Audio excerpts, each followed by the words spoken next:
Good evening, everyone. Welcome to today's live uh, webinar show on Boneflix Denosumab Talk Show. The topic for today's webinar is Unveiling the Curtain, the evidence of Denosumab and its impact on the fracture risk. So, for today's session,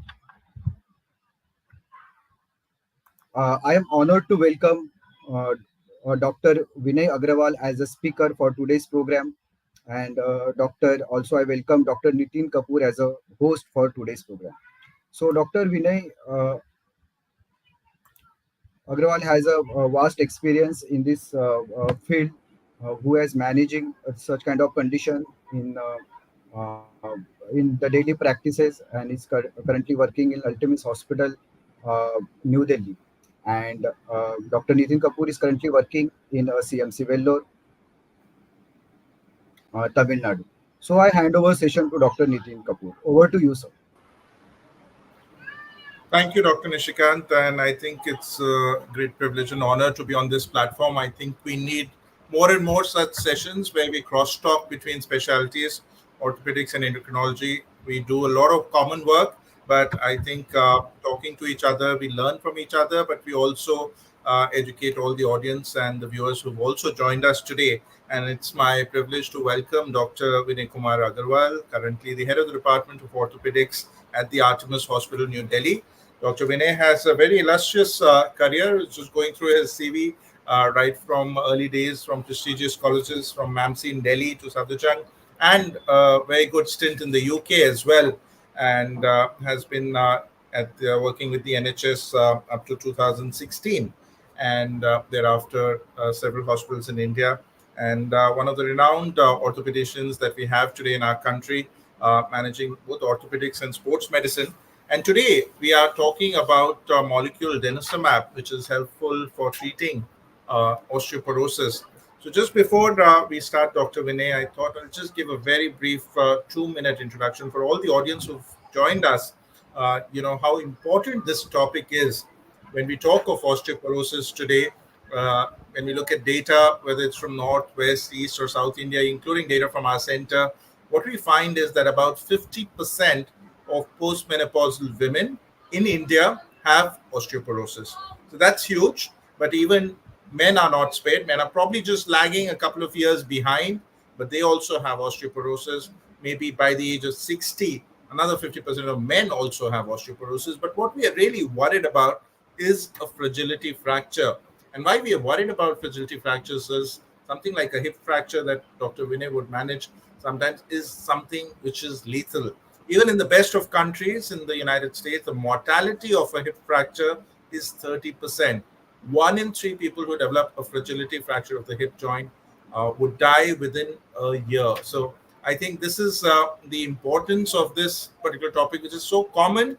It is possibly lethal, but the good thing is we really have very effective tools to kind of manage the osteoporosis, but also prevent these fractures and therefore manage this collectively. So warm welcome, Dr. Vinay. It's great to have you on board, and let's start our discussion today. But maybe before we get going, would you like to have some introductory comments about our webinar today? Thank you, Dr. Shikant, and so much thanks to Nitin Kapoor for a wonderful introductory, this prologue, and thank you for inviting me on this very relevant and very current up-to-date topic. And as what Nitin Kapoor said, that it's very important that the specialities of specialty endocrine and orthopedics come together and sit down on this platform, because it's a challenge. You see, it's not a one specialty problem. It's a cross specialty problem. We are seeing patients coming from the various walks of life and presenting to different specialties. So we should have a shared opinion and a shared consensus among specialties as to how to approach this. I would say an epidemic of osteoporosis. Now, coming to osteoporosis as we define it, basically, osteoporosis is a condition where the bone is critically defined as loss in bone density. So basically, what happens in osteoporosis is that the bone matrix starts losing its strength. It's different from osteomalacia and rickets, which can happen with vitamin D deficiency. It's not just loss of bone mineral; it's a loss of bone matrix. So the bone the bone density comes down. The bone is still there, but the bone matrix become very sparse. And if you see an osteoporotic bones, if you see if someone managed to see an osteoporotic bone in histopathological specimens or in cadavers, the bone is much wider compared to a normal young person, because the cortical density goes down and the bone naturally adapts to become more wider to accommodate for the load, and that predisposes to being in low density predisposes to fragility fractures. And as Dr. Kapoor said, it's not just about fracture management. It's not just a normal fracture. The the studies have shown that there is a quite high mortality risk of people who sustain hip fractures, whether we manage them surgically and whether they keep go on to walk normally. But still, the 1 year to 2 year mortality rate is nearly as high as one third, as Dr. Kapoor said, 30%. So it's very important that osteoporosis is managed medically, and the bone density is controlled rather than managing the fractures. Very well said. I think that's the highlight of today's session. And though we are going to talk a lot about osteoporosis, we are also talking about a molecule, Denosumab. And though it's primarily used for treatment of osteoporosis, but I'm sure in Dr. Vinay and my practice, we do use it for metastatic bone disease. We also use it for giant cell tumors, for other indications. And we'll touch about that. But I think the elephant in the room today is osteoporosis and how we are going to use this molecule for that, and how it is clinically helpful in our day-to-day practice. So I'm glad to hear that there are about 2,500 registrations for today's webinar, predominantly from the orthopedic domain, but we do have a lot of registrations from across the country and even beyond. So Dr. Vinay, let's start our discussion. And for our very naive audience, some of them who may not have used denosumab so far in their practice, how would you say is this molecule in terms of its mechanism of action? What is the basis behind its use? How does this molecule act on the bone? So, Dr. Kapoor, first of all, I would like to classify treatment for osteoporosis based on simple two categories. One is anti-resorptive, that is anti-catabolic, and second is anabolic. So, osteoporosis is a condition where the bone turnover is quite high and the bone dissolution because of osteoclastic action is high, so that the bone formation is is superseded by bone dissolution. So the basic treatment of osteoporosis is, revolves around the fact that either we stop the bone resorption or we make bone formation. So there are two things in the market, two categories of treatment. One is anti-catabolic, in which we have denosumab, we have bisphosphonates, and we have estrogen and selective estrogen receptor modulators. And the second category of treatment is anabolic, where the treatment is aimed at promoting bone formation, in which comes the condition, the molecule called a teriparatide. Now, coming to the action of denosumab, denosumab was licensed for postmenopausal osteoporosis use in 2010 by US FDA through the Freedom trial. It is a monoclonal antibody of IgG, monoclonal human antibody, which attaches to the rank ligand of osteocytes. Now, the rank ligand, what does it do is that rank ligand is important for binding with rank proteins in the osteoclast, which activates the osteoclast. So, what the denosumab does is that it inhibits the rank ligand, and the rank ligand cannot bind with rank proteins and OPG proteins in the osteoclast. So, the osteoclasts do not get activated, and since the osteoclasts do not get activated, their function of bone dissolution, that is dissolving the bone, is impeded, and that's how denosumab works. It has an anti-resorptive function. Very, very simply explained. Thank you, Dr. Vinay, for that answer. What we're trying to learn here is that yes, we could either reduce the resorption of the bone or make the bone stronger by using anabolic agents. Denosumab is an anti-resorptive, so it is reducing the resorption, reducing the osteoclastic activity. Very well said. Yes, it is something that was initially approved for postmenopausal osteoporosis. There have been other approvals later on, but in terms of efficacy, Dr. Vinay, now that you mentioned that we have these two broad categories and three big drugs that we use, bisphosphonates, PTH, and denosumab, how would you rate the efficacy of denosumab in terms of reducing fracture risk, especially when we compare it across the other drugs that are available? So, Dr. Kapoor, if we compare the efficacy in terms of, I would say I would compare efficacy in terms of three broad categories, or rather three broad categories. One is vertebral fractures, one is hip fractures, and third category is non-vertebral fractures and non-hip fractures. So as we see, when we go for DEXA scan, we see there are three broad categories of scan. The report comes in. One is the scan of the forearm, that is non-vertebral area. One is a scan of the hip joint, and one is a scan of the vertebral fractures, vertebral area. So I would say that the studies are still keep on coming, and there is new and new advances which are happening. And though molecule was introduced in 2010, but Indian market was late to pick up, and then still there is a lot of lot of still we have a lot of scope of penetration of the denosumab into the Indian market. I would say denosumab has a strong effect in vertebral fractures. I've seen people coming with the T score of -4, -4.5, severe osteoporosis, and denosumab, the regimen described, that is 6 monthly injection, does show a strong effect, in terms of this vertebral fractures. Non-vertebral fractures like forearm, I would say still the effect is not that promising and that not that good. Those studies do claim, I would say, but in my clinical practice, I have seen a strong effect of denosumab in vertical fractures and some effect in hip fractures. Absolutely. So a very similar experience here. And believe me, friends, for all the viewers who are watching us, I would say that many times patients come to the OPD with just low backache. Nobody has ever thought that they would have a spinal fracture. The only presenting symptom of that osteoporosis would be a small vertebral fracture, which they have sustained. They don't even know when they have sustained it.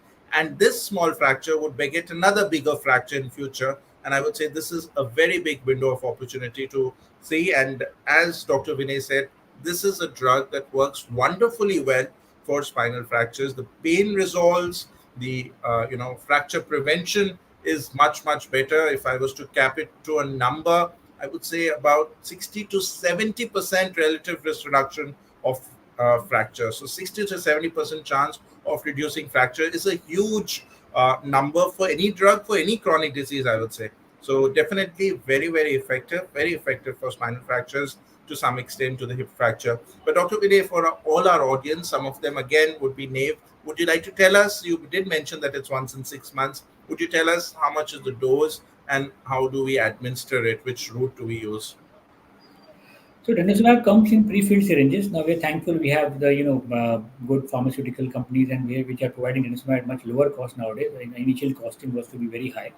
So it comes in pre-filled syringes. The doses are 60 mcg and 120 mcg. I usually prefer for post-menopausal osteoporosis. I would say I would go for 60 mcg as a routine, unless there is a strong, very solid indication for going for a higher dose. And we give it 6 monthly. Either the patient can self-administer, or we can take some help from the pharmaceutical person or in nursing. It's a simple injection which comes in a fixed dose. Normally the patient injects it like insulin in the subcutaneous fat of the abdomen, and once in 6 months is the recommended dose. The recommended initial dosage is 2 years. So I usually go for 2 years. In certain circumstances where we see that after stopping the denosumab, the bone density again starts falling, especially the vertebral, then I would restart denosumab. But initially I give a period of 2 years, that is 4 injections. So that's directly from a clinical pearl, from a practice pearl, from Dr. Vinay's experience, and I completely concur with that. And I also see our audience who've joined us, and we have Dr. Manzoor Raina, who's talking about osteoporosis and talking about CKD, and I think that's a very relevant point in the comment section. I would say this is the only drug, I mean, of all the drugs that we have for osteoporosis, the only drug that is safe in people with renal disease for using for management of osteoporosis. So CKD osteodystrophy is a big topic. Probably we could cover it sometime again later on. But then I would say denosumab is the only drug. I cannot use bisphosphonates. I cannot use teriparatide in patients with CKD. And many times these patients before renal transplant, after renal transplant, or just on dialysis need bone protection. We don't want them to develop another fracture. So do you use, Dr. Vinay, this drug in CKD? What is your experience there? So, Dr. Kapoor, for CKD patients, I would definitely refer to my endocrinologist colleague. I won't, Correct. I won't take it a second. I won't have a second thought that I would just start a drug. Being a surgeon, I have my own limitations. So I would Yeah. definitely consult my esteemed medical colleagues like you. But in principle, I do agree that this is a very. I mean, in the long-term safety data, if you see with denosumab, the data is very, very promising. The long-term safety is very high, and I would agree that in a CKD patient, this is the only drug. which we would, which we can reliably and confidently at least start, and to start off with to manage osteoporosis. But I would go by the advice of a medical colleague on that. Absolutely. Thank you for that. And taking on to discuss this further, in clinical practice, many times when we start a new drug to a patient, the first question that will come up from the patient is, Doctor, iska koi side effect to nahi hai? I mean, they would really want to know that this drug is safe. And I would say always some drugs, most drugs would have some side effects. But what we're trying to do is weigh the benefits versus the risk. And so, what would you suggest to all our fellow physicians who've joined us, fellow orthopedicians who've joined us, as to what should they answer when the patient asks, Doctor, iska koi side effect hai? To what they have to tell? So see, there is a side effect. I mean, there is no drug in this world which has no side effect, I would say. But I mean, as you rightly mentioned, the risk-benefit ratio is uh, strongly in favor of benefits. There are mild side effects which we sometimes encounter in clinical practice, like constipation, nausea, or sometimes initially, at the first injection. Sometimes these things can happen just with like any drug. But more importantly, I've on the later, in my later part of a practice, I've realized that sometimes with denosumab, the people who have been monitoring their PTH levels with denosumab, there is a transient rise in serum PTH level, and I have come across certain prescriptions of my esteemed colleagues who have stopped denosumab. No, with that transient rise in PTH. I would like to reassure them and tell them that rise in serum PTH level is a known thing with denosumab when you start denosumab treatment. And there is a transient rise in serum PTH, and that does not at all mean that patient is going to primary hyperparathyroidism or there is a bone dissolution going on. It is just a effect of denosumab. So there is no reason to stop denosumab if there is a rise in PTH transiently because that is expected of the drug. Secondly, in the long run, there is a very rare risk, I would say, of two conditions: osteonecrosis of jaw and atypical femur fractures. But the risk is much lesser compared to bisphosphonates. So, by and large, I would say the risk profile is quite low. But yes, when we are continuing the denosumab for a long-term treatment, we should tell the patient that there is a few side effects which they should be aware. And but the possibility is quite low. I would say the risk is 1:100,000 of having an osteonecrosis of jaw with denosumab treatment. Absolutely. So definitely, again, I think the benefits outweigh the risk. Adding a few more side effects that you may inform your patient is about the injection site reaction that is common with everything. I mean, in my practice, I would use so much of insulin, and every injection could have that small injection site reaction, especially when you're using a monoclonal antibody. So, but that's just very minor, very easily manageable. Most patients won't have it, but that's something that you can say. The other thing for our physicians, I would say that sometimes it's helpful to monitor the calcium levels because the hypocalcemia that can be precipitated, especially if you have not treated that patient's vitamin D deficiency.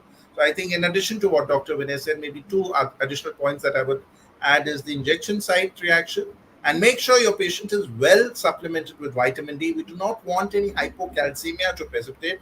Even if hypocalcemia precipitates as transient, it will get better, but then still nothing much to worry. But if you have depleted vitamin D, that is something that will take care of.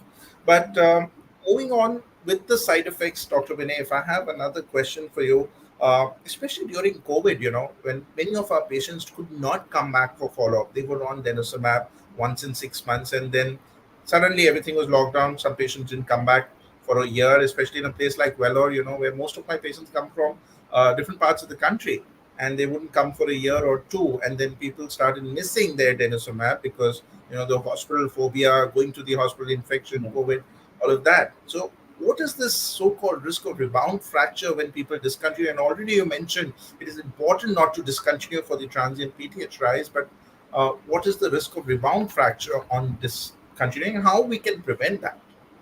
Yeah, so Dr. Kapoor, these studies have shown that once the denosumab is stopped and you are not supplementing with either another kind of anti-osteoporotic treatment, and you just stop it, and as you said, rightly said, that COVID was a time when people just everything was helter skelter and people just had a phobia and they just stopped. So the graph starts coming down. You see the bone density, the whatever denosumab, whatever gains have been made, and especially if you've not taken the full, at least the standard course of 2 years, the graph coming down, especially, and that happens again, especially in the vertebral area. The vertebral fractures, the frac score starts going up, and the bone density comes down. We have sometimes seen that after completion of denosumab course, when we stop the treatment and we're not supplementing with any of the treatment, then the again the DEXA scan, if we get done, the T score starts rising up again, or coming, and they become more osteoporotic. So that again leads to risk of, yes, there is a risk of rebound fracture. I won't comment on the percentage, because there is no like a meta-analysis or a randomized study which has still been done, that how much would be the risk. But there is a risk of rebound fracture. So I would say that once the patient has been lost to follow-up, and if he does come for follow-up, it is advisable to restart the patient denosumab, and after getting a DEXA scan, and then follow up with a DEXA scan. Sure. So I think that's a very important message, again, that Dr. Vinay is leaving us, that you do not stop denosumab abruptly. And when you are deciding to stop it, you continue another anti-resorptive or another anti-osteoporotic agent to follow up, so that the chance of losing the benefit that you've got with this drug is mitigated, so that you can give the patient not only the improvement with the drug, but you don't let that improvement go away in the future. So the important message is, do not stop abruptly. Always follow up with possibly another anti-resorptive. But we do have data now for almost 10 years. We can easily use denosumab. So it's not that just it's 1 year use, 2 year use. We can safely continue this drug, given the ease of convenience, which is just once in 6 months. I think this is really helpful. But Dr. Vinay, again, since most of our audience today is from the orthopedic fraternity, I'm sure a lot of people would ask you how this drug would be in terms of improving the outcomes of orthopedic procedures, how it helps in rehabilitation, how it helps in fracture healing after all the surgeries and the implants that you do, and what is the evidence so far, and what is the message for that for all our orthopedic colleagues on that. So, Dr. Kapoor, there was latest NICE guidelines. So, I would say that what I in my practice follow as per the NICE guidelines NHS, is that any patient, any especially females, so let's talk about females first. Any patient who is above 50, postmenopausal female, who has had a fracture, I would say that, and which is osteoporotic fracture, which namely, vertebral fracture or a neck of femur fracture, intertrochanteric fracture, proximal humerus fracture. All these will, I would say, osteoporotic fracture, and also the Colles fracture of the wrist. So any patient who has these fractures, they should be followed. They should be started on anti-resorptive treatment, or some anti-osteoporotic treatment. One of them is denosumab, and I would follow them up on a yearly basis on a DEXA scan. And if at all these patients get operated, then obviously the anti-osteoporotic treatment has to continue. I would not be too much worried about having exactly T score of 2.5, that is the cutoff for osteoporosis, but because they have had a fragility fracture above the in their age group of postmenopausal, and then that's as per the NICE guideline, there is a good enough reason to start a yearly DEXA scan and continue them on anti-osteoporotic treatment. Any patient who does not have a fracture, who had never had a fracture, and suppose a DEXA scan shows a higher, a 2.5 or plus reading, 2 point, and then I am having to operate on that patient for another fracture, which may be traumatic, I would still go for anti-osteoporotic treatment. I also go for anti-osteoporotic treatment in athletes. You would be surprised that young athletes, but I've seen that sometimes athletes come up who have vague pains in the data. Pain is not settling down with anything. We have done surgery, we have done arthroscopy, but we see that this bone, this anti-osteoporotic treatment helps them to, kind of recover with pain. So yes, I do cover my orthopedic surgical procedures with some duration of anti-osteoporotic treatment, depending on the patient and the DEXA Right. scan. Sure. So I think a very, very important message there. What Dr. Vinay is telling us, that even if patient has just got a fragility fracture, patient cannot do a DEXA scan. The indication for starting anti-resorptive is just presence of fragility fracture, irrespective of what the DEXA scan shows, because one fracture would get to another fracture in due course. A fragility fracture would be any fracture where a patient falls from a standing height, and a trauma which is not significant, or low trauma that causes a fracture. So, friends, the important message today is that any patient who's probably got a vertebral spine fracture, which is incidentally detected itself, is an indication to start anti-osteoporotic treatment. Yes, there is more and more data emerging whether this is going to be helpful after orthopedic procedures, but definitely for prevention, it is helpful. I think another important point that Dr. Vinay pointed out was repeating DEXA scans after a year, and that is minimum after a year, I would say. Many times, unfortunately, sometimes the DEXA scan is repeated too frequently. We must understand that bone is an organ that takes time for it to really improve. And with the kind of the technology that we have with DEXA scan, the minimal amount of change that we can detect over time would take at least 1 year for that change to happen. If you get a report within 6 months, it may not always. Exceptional circumstances are there where we talk of secondary osteoporosis where there's rapid improvement. But by and large, I think two important messages from what Dr. Vinay just answered. A fragility fracture itself is an indication for starting anti-osteoporotic treatment, and you need not need a DEXA scan for that. And minimum duration you wait for repeating a scan is 1 year. Yes, after orthopedic procedures and rehabilitation, more data is coming up, and in due course, we will have more exciting answers to this particular question. In the meantime, yes, we could use bone turnover markers, which are available now in India, and that help us decide whether this particular treatment is working or not working. So yes, that's important. So I think the audience is also keen to look at some real life experiences. You did mention about one of your patients who had -4 and how it improved.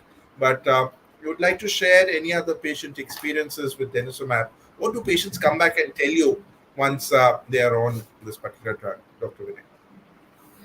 So, Raghu, yeah, so most of the patients, as you said in your opening prologue, that obviously it's a more of a, it's a, it's not being sexist here, it's a gender bias here, with osteoporosis. Unfortunately, most of the patients are indeed females, and though males do get osteoporosis, but yes, it's I would say 70 to 80% patients are postmenopausal females, and with the kind of lifestyle and this with the fitness thing coming up, and if so age is no bar for fitness activities now. So we see that a lot of gymnasiums, everything, people, females, and males also more than 50 plus are doing all sorts of activities. So when we talk about this osteoporosis in females, obviously, when we talk about real life experiences, I've had patients who had vague pains. People, obviously, sometimes patients do not actually present with with just a fracture. They just come with pain. There's like moaning. Like they just pain. The whole body is paining, and there is no answer why it's paining. So why what and we just come to the conclusion, it's a postmenopausal female, whether DEXA scan is even showing a normal T score, but pain is there. So we do sometimes start them on empirical grounds, on a clinical, on my clinical, I take the liberty of being a clinician, and sometimes without objectivity also, I do start them on anti-exhaustive treatment or anti-osteoporotic treatment, and I find that they have a dramatic relief. Their lifestyle improves, their pain improves, they can more go to fitness activities, they are able to, they are more happier, and it does make a lot of difference in their self-esteem and their lifestyle. Secondly, one thing which I have noticed is that though DEXA scan is a good marker, but as I said in my previous this thing to question answer also again, that it has a strong effect on mainly vertebral and hip fractures. I have seen a lot of people coming with denosumab treatment who have not a much effect in this forearm fractures. The forearm part of DEXA scan, that is something which we just tend to notice. It's just my observation, and I don't know how much difference it makes, because that's the best we can do in terms of treatment. But that's just an observation that a lady who came to me with a DEXA scan of 4, I started denosumab. The hip DEXA scan came down to like 1.3. The spine DEXA scan report came down to like about 2, but the forearm DEXA scan actually got worsened. So I had just to counsel her that just be continue your treatment, continue calcium, vitamin D, and maybe add some another maybe anabolic agent on that, just to supplement it. But it's just an observation I would like to share that it is not much effective in non-vertebral fractures, non-vertebral DEXA scan reports. Yes, and I completely agree with that. In our practice here in Vellore, where we run a special clinic for osteoporosis and metabolic bone disease, we do see very significant improvements in the vertebral BMD, but not in the others. Uh, there are questions where people are asking as to why we have we may start denosumab, even if we've just got a fragility fracture. And then what is the need to do DEXA scan? The need for doing DEXA scan is only so that you have a baseline value, so that when you start treatment, you know how well we are improving. So again, I will, underline and say that you can start treatment just in the presence of fragility fracture, but the help of the DEXA scan there is just to tell you that how this is going to improve with due course of treatment. You get some hint by reduction of the bone resorption markers like beta cross slabs, but doing a DEXA scan at follow up will be helpful. So yes, that is well answered. And let's move on to the discussion. And at times in clinical practice, we are struck with people who have very severe osteoporosis. My orthopedic colleagues here would say, "Can I operate on this? This bone is just going to take the nail through and through." And sometimes it's so severe osteoporosis. So, in your practice, Dr. Vinay, do you combine osteoporotic treatment? So, is it okay to join denosumab with another anti-osteoporotic agent? Definitely, calcium, vitamin D is important. But what is your take on that? Yeah, so again, Dr. Kapoor, I take this decision based on patients, obviously clinical picture and, the age and obviously the BMD or DEXA scan report.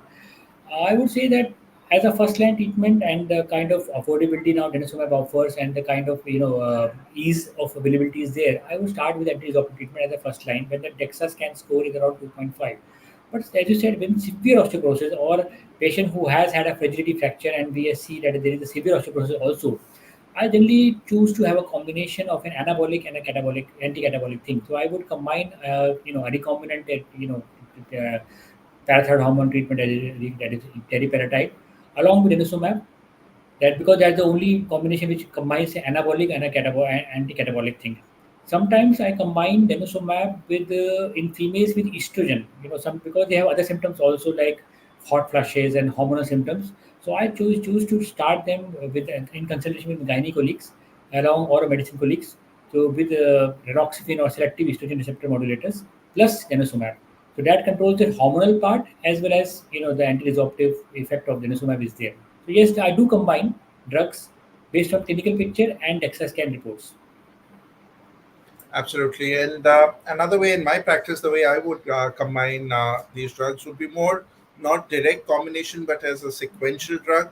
After using PTH, when I've completed 1.5 to 2 years, I would move on to an anti-resorptive drug. And I still see that though the T scores have from -4 reached -3, I would still want it to get better. And that's another very good sequential therapy that I find very effective in my practice. First, teriparatide for 2 years, followed by denosumab long term, and that really improves the BMD. It keeps the BMD that had improved with the PTH therapy, but also improves it further much more than bisphosphonates. So yes, we can combine drugs, depends on patients.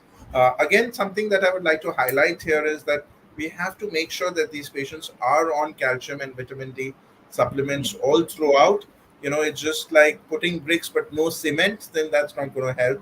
So you have to make sure that your patients do take the recommended daily allowance of calcium and vitamin D. I would again emphasize here the recommended daily allowance for calcium for postmenopausal women in India is 1.2 grams per day, which is, if you're thinking from diet, we'll have to drink 1.2 liters of milk per day, which is not possible. And therefore, you need to have good calcium in the diet, but also calcium supplements in the form of tablet. Vitamin D at least 1,000, 2,000 units per day is helpful. This has to be continued while we are treating osteoporosis with these anti-osteoporotic drugs. So yes, this combination does help. And the next question that I would take here is the impact of these medicines in terms of quality of life. We've spoken about the improvement in terms of the DEXA scans. Yes, you did mention that some of your patients do come back very happy and they are able to do their day-to-day activities. But again, either from literature or your own experience, what would you say is the quality of life of these patients after being started on denosumab? So, yes, in terms of symptoms, you see, I mean, when the pain goes, I mean, most of the orthopedic practice revolves around pain. So we are pain, our practice, whether it's fracture or it's a joint replacement or whatever, is about pain, solving the problem of pain. As I said, most people sometimes come with vague pains, and especially females, and and this is quite bothering actually. Their life, their self-esteem is quite affected. They can't do activity. They have pain in walking, and everything, and that is bone pain. So yes, when the pain goes, though it's not an immediate effect. The effect is a bit prolonged. The pain when the pain goes, they are happy. Their life quality improves, and as I said, the long-term safety of denosumab is quite good. So I won't say that I have not encountered many patients who have come back to me who have said that they have had a very significant side effect with denosumab or other anti-osteoporotic medications, and then that was the reason to stop it. So I would say that yes, the quality of life does improve, and it's important that we start them at the right time. Great.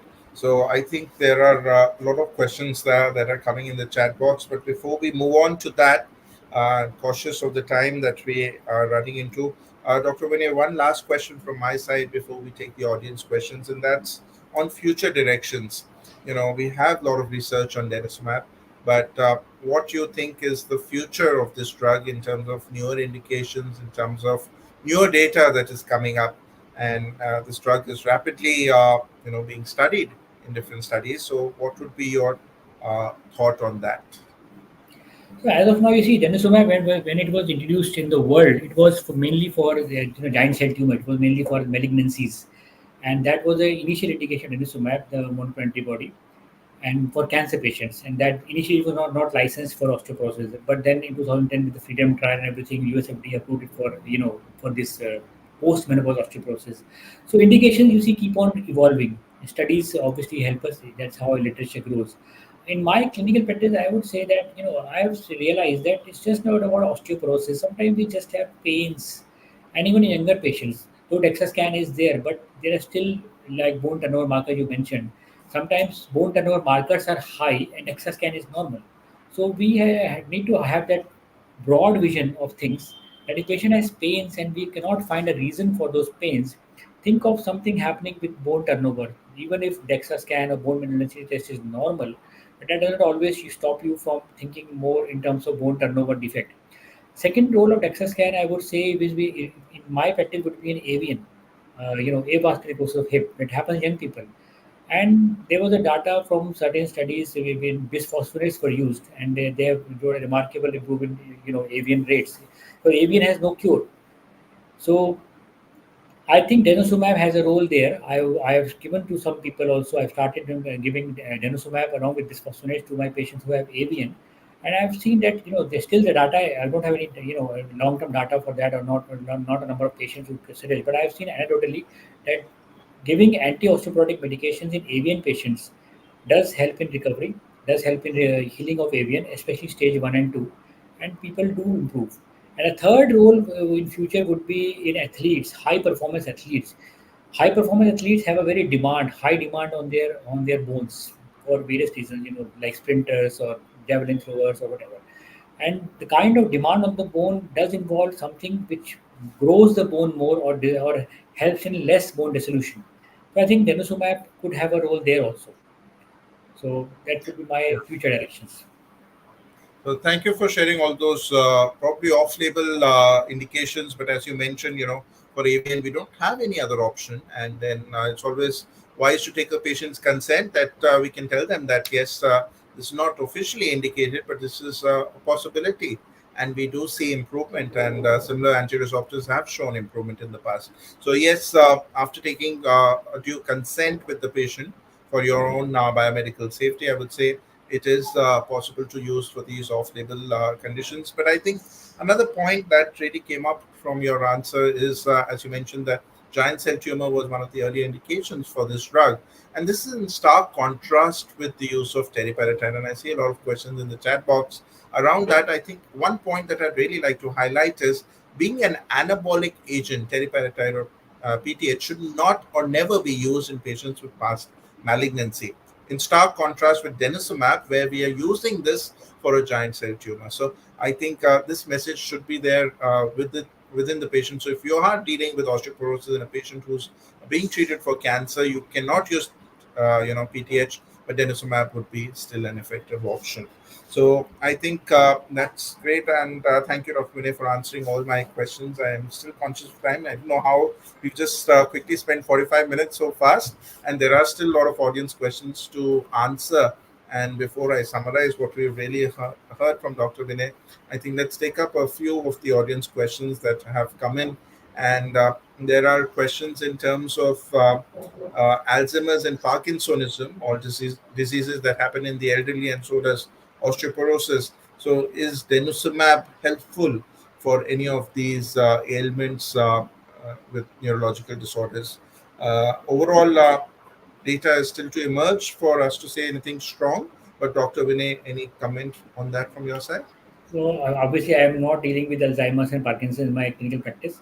I would not be commenting too much on that. But yes, I don't see any harm, because obviously these patients have lot of self neglect. They are very poor eaters generally, and they are elderly and they are more likely to have osteoporosis. So I don't see any contraindication in terms of usage of denosumab as as in prevention of osteoporosis. But again, I would leave it to my neurologist and my medicine colleagues to to be more precise on that.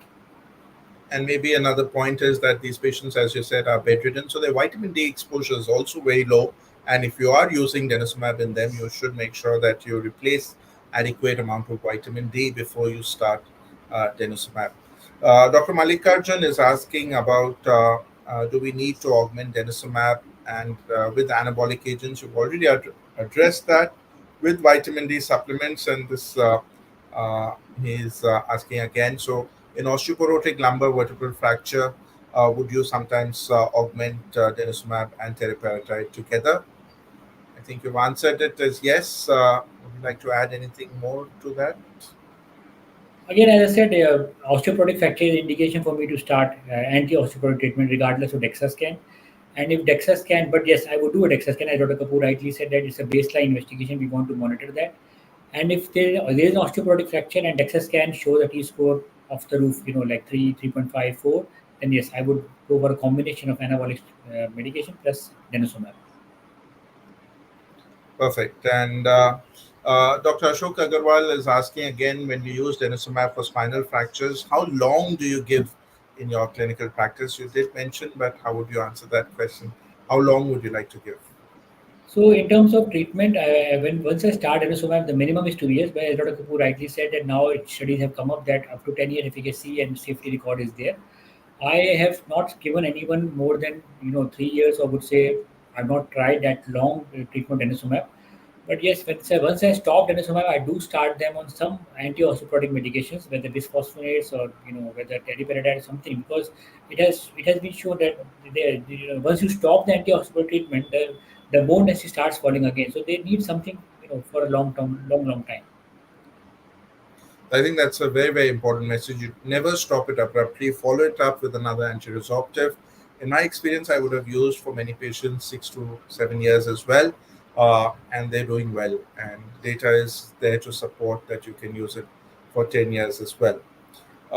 Dr. Malikarjun is again raising another important point, and we did talk of postmenopausal osteoporosis, but secondary osteoporosis is also a big problem, especially for our colleagues practicing in the rheumatology domain. And with a patient with rheumatoid arthritis, when they also have poor bones, they are also on steroids at some time.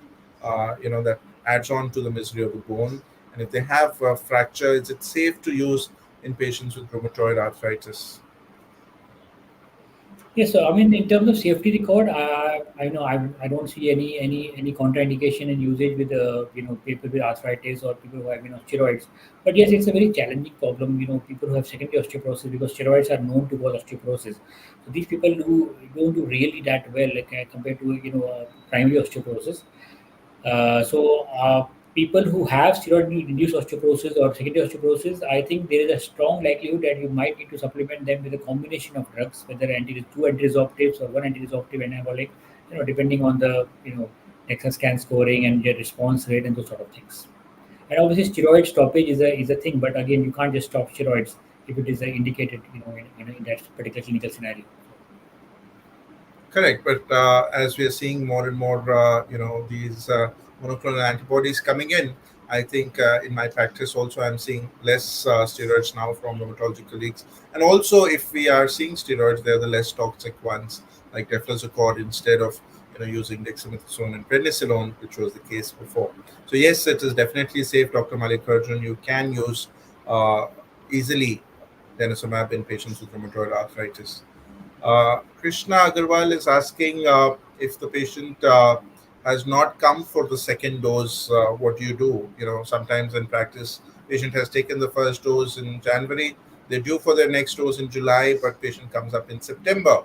What would you do in that case, Dr. Vinay?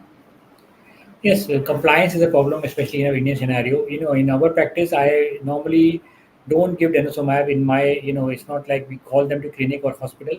We just contact the manufacturer, the company people, the pharmaceutical people. They deliver to their home. So I would say that in this case, the manufacturer and the company people, they ensure compliance. They would call them, they would visit their home, and if they give the right address, so I've not seen any such problem in my practice that people have not taped it, because the manufacturer calls them by that time and they go to the address and deliver. But yes, just in case that it is indeed a case that someone has missed a few months dose, then again I think you just carry on with the second dose. There's no reason to stop it. Correct. So you can give it at that time. Adding to the point of compliance, I think there's a very big initiative by the Indian Society of Bone and Mineral Research in collaboration with the Indian Orthopedic Society for something what we call as the Fracture Liaison Service (FLS), where we are trying to establish a system in which all the patients who've come to the hospital, either to the orthopedics or to endocrinology with a fracture, these patients are followed up through the hospital through this service called the fracture liaison service, where they make sure that these patients are, reminded of their second dose, the following dose, and I think that's a very big initiative. It's been very successful in the West, and now at this point we are doing it in 4 centers in India, and this is something that together both the Orthopedic Society and the Endocrinology Indian Society of Bone and Mineral Research has taken up in a very big way. So yes, it is important to maintain compliance, and that's helpful.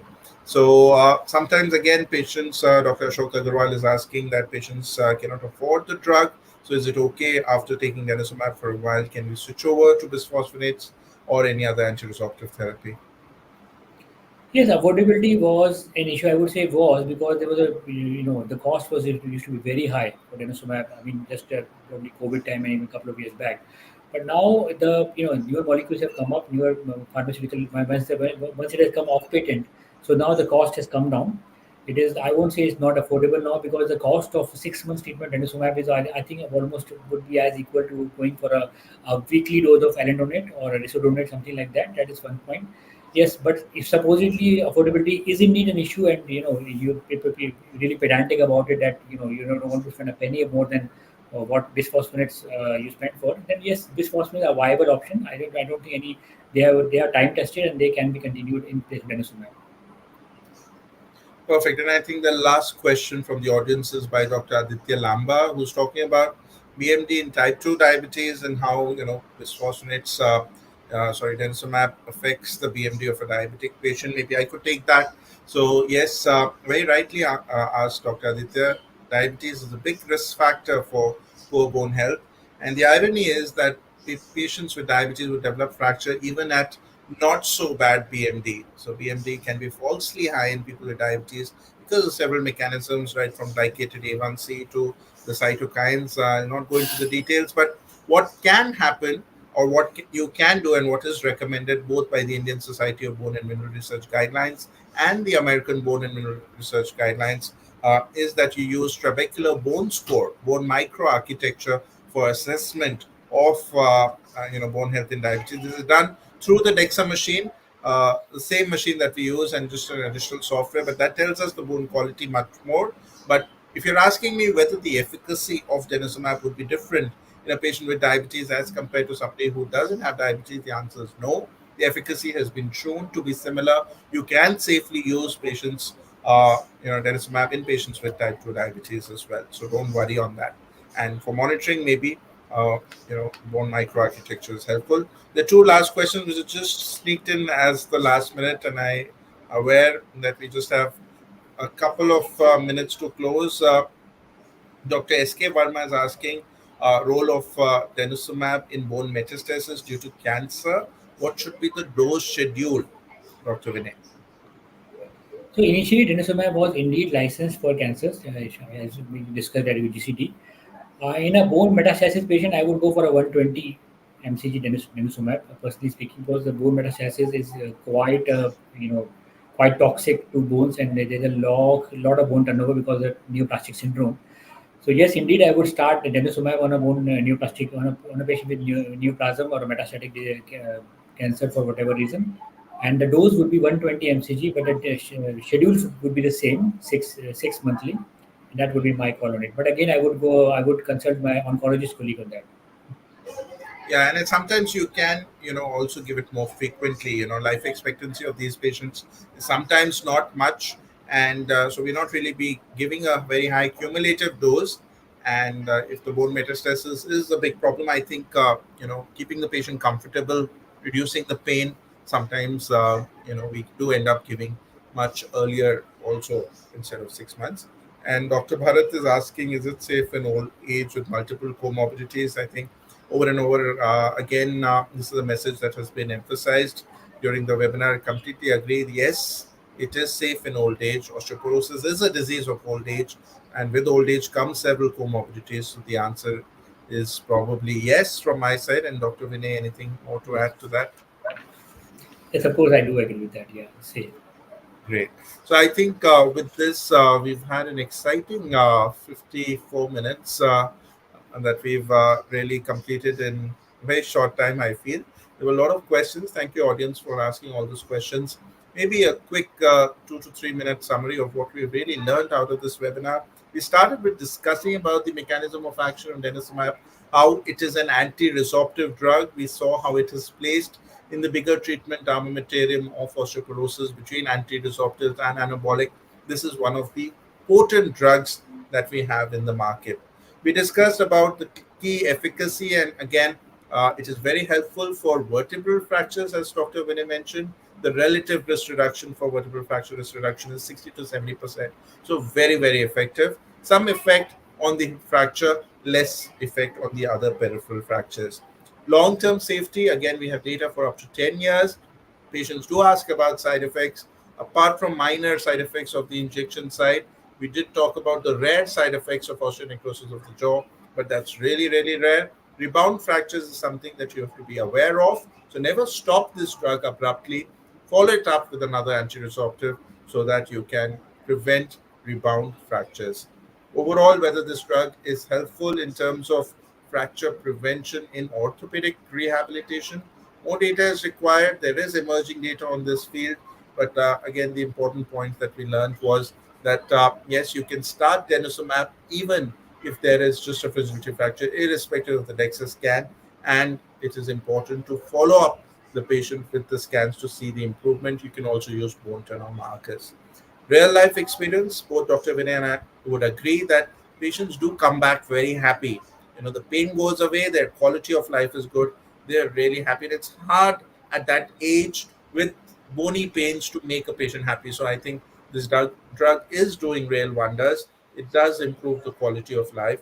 In talking about future, we did talk about some off-label indications which may become in label in due course, but till that time, it is good to take patients' consent for these. One of the prominent ones would be in patients with avascular necrosis of the femur. So I think with this, we come to an end. And thank you, Dr. Vinay, for patiently answering all the questions, both from my side and from the audience. I think this was a real treat for everybody who's been listening to us. And with this, I think I would conclude the webinar. Thank you so much, Dr. Vinay. Thank you. Thank you, sir.